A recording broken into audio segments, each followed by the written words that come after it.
Bonjour à tous, bienvenue sur kateplus.fr, c'est Amaury. Aujourd'hui on est avec Hugo Guillaz, donc rider pour Takun. Bonjour Hugo. Salut Amaury.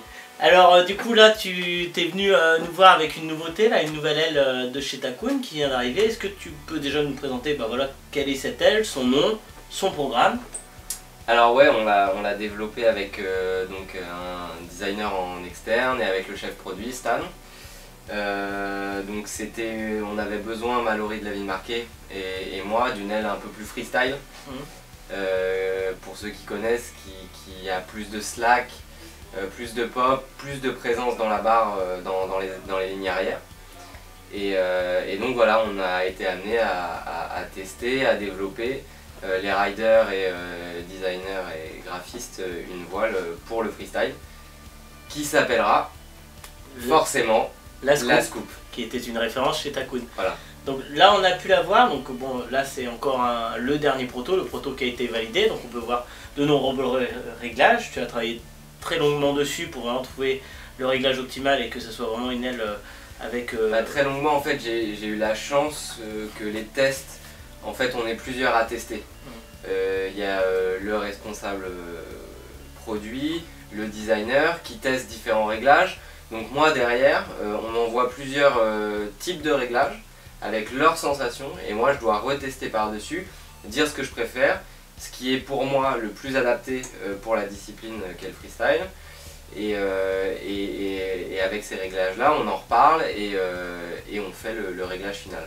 Et donc quand une aile comme ça qui est faite pour être développée par toi et Mallory de la ville marquée par exemple, donc vous avez une certaine attente, mais je suppose que vous prenez vraiment en compte aussi le freestyler, on va dire lambda, ouais, comme nous autres, pour que l'aile soit quand même performante en saut, qu'elle ait un bon choqué, qu'elle redécolle facilement, je suppose. Ouais, évidemment. Aujourd'hui, on sait bien que c'est difficile sur le marché de vendre une aile pure 6 shape, 5ème ligne, avec beaucoup de lattes ou qui va être lourde, avec une plage d'utilisation pas énorme. Donc on est vraiment parti sur un 6 shape un peu plus ouvert, avec des bridages de manière à rester en 4 lignes, à avoir la simplicité et puis aussi à garder la même barre pour toute la gamme Takun. Et on a essayé d'avoir un maximum de D-Power, redécoller la voile de l'eau assez facilement, donc comme une hybride. Donc voilà, c'est un 6 shape bridé. Donc avec les qualités d'un 6 shape et quelques-uns la polyvalence, voilà, et l'accessibilité d'une hybride. Après au niveau des bridages, c'est des bridages qui sont quand même assez courts, il n'y a qu'un seul nœud de friction justement. Ouais.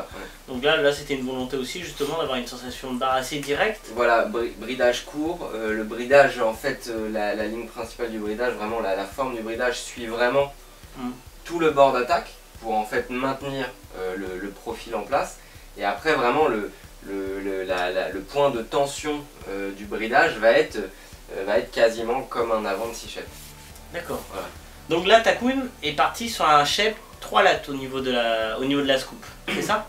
Voilà, la demande aujourd'hui sur le marché, c'est que ce soit une aile freestyle, une aile école ou une aile progression, la tendance elle est, voilà, il faut une aile légère qui tienne dans peu de vent, qui redécolle assez rapidement, mais qui garde les propriétés d'une aile bien rigide. Voilà. Donc après là on peut voir qu'il y a une grosse segmentation au niveau du bord d'attaque qui va donner énormément de rigidité, malgré qu'il n'y ait que 3 lattes par exemple qui va jouer sur la légèreté, etc. On a quand même une segmentation, ce qui fait que c'est une des ailes je pense qui est la plus segmentée du marché. Et après de ce qu'on a regardé tout à l'heure, il y a un renforcement en insignia et d'acron au niveau du bord de fuite.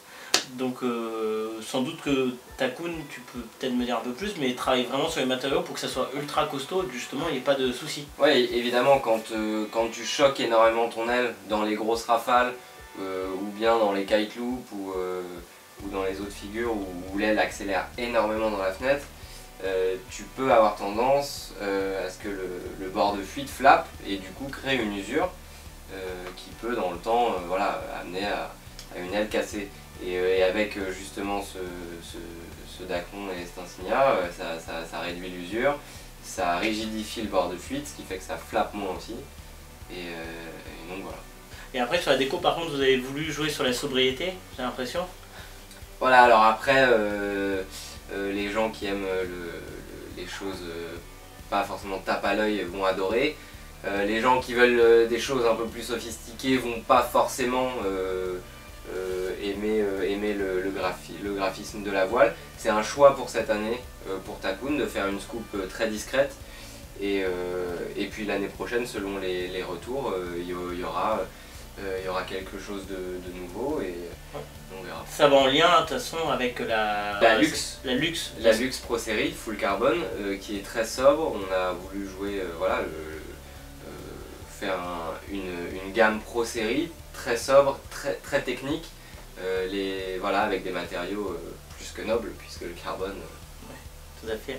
Et vous avez la chance quand même d'être dans une entreprise en tout cas qui vous laisse la porte ouverte à vraiment apporter vos modifications, et je pense qu'il y a peu de marques qui vous permettent d'avoir autant de liberté et autant de possibilités de modifications sur les produits, je suppose, enfin, de ce que tu as pu voir dans le monde du kite. Eh ben oui, c'est vrai qu'ils font énormément appel à nous pour les tests du matériel. Ils nous demandent constamment ce dont on a besoin pour naviguer, pour être plus à l'aise sur l'eau, pour être plus compétitif. Parce que là, c'est vraiment, moi avec Takun, l'idée c'était vraiment faire quelque chose de très compétitif pour pouvoir être à jour pour le PKRA l'année prochaine. Voilà, c'est mon objectif. Donc il fallait des matériaux qui aille avec les demandes du PKR. Voilà, et puis une barre une aile avec plus de slack qui va te permettre de passer la barre plus facilement aussi. Voilà. Quand même, parce que c'est vrai qu'avec la Furia c'est assez physique de passer la barre. Surtout pour les petits gabarits comme moi, où c'est sûr que la Furia tire assez fort et voilà, j'avais besoin de quelque chose de plus confortable. Et là, de ce que tu as pu tester et tout, tu penses que vous avez trouvé quand même la bonne solution, en tout cas? De ce que j'ai testé, je renais dans mon répertoire de freestyle. C'est-à-dire que je vois quelque chose de nouveau s'ouvrir devant moi et j'ai hâte de continuer à naviguer, m'entraîner et puis faire de bons résultats. D'accord. En tout cas, merci beaucoup Hugo pour tous ces petits détails sur l'aile. C'est vraiment un plaisir, c'est rare qu'on ait la chance de rencontrer des personnes qui puissent nous expliquer l'échelle. Donc j'espère que aux personnes ça leur a plu de pouvoir apprendre tout ça, et puis il n'y a plus qu'à aller la tester sur l'eau et puis nous naviguer un peu avec quoi. Let's go. Voilà. À bientôt sur kiteplus.fr. Salut.